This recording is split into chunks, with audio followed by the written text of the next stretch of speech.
Joined again this year with Michael Johnson from the Bengals and Calvin Johnson from the Detroit Lions. Thanks so much for joining us here at the Pitt Camp. No problem. Now, last year we broke things down. It was going to be your first season in the NFL. So I'd like to hear a little bit about, did it meet your expectations? It met and surpassed them. It was a great year.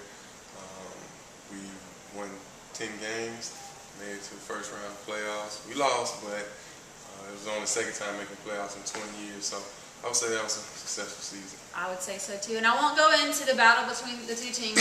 We talked about that a little bit earlier in the meeting. But I would like to just talk a bit about the NFL in general and kind of the roles that you two play.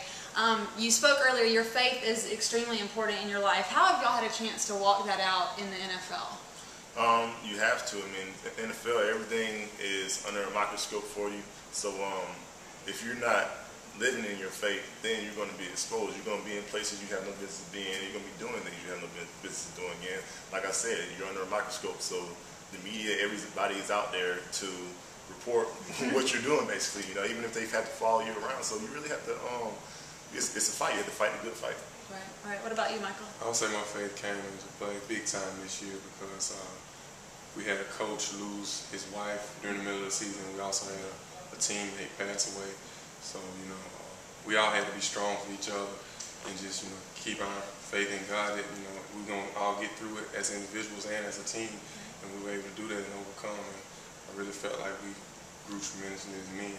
Well, I think it's so encouraging for, I'm obviously don't care to be a man, I'm a woman, but just to have, you know, individuals who are, you're in the spotlight all the time. Like you said, the media is constantly, you know, critiquing you and following you. And let's speak about that for a second. What has that part of the life been like? Because a lot of the guys that you spoke to earlier today, they probably don't realize that that's what comes with the fame and the fortune and getting to play professionally.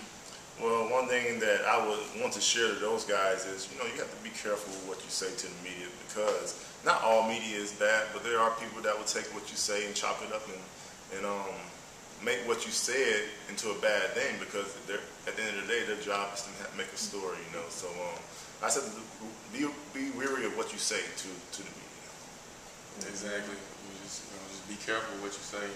Try to think about what you're saying before you say it. Absolutely. Well, I appreciate you spending some time with us. Keep on fighting the fight and being great examples for men and women out there. So thank you. Thank you. Thank you.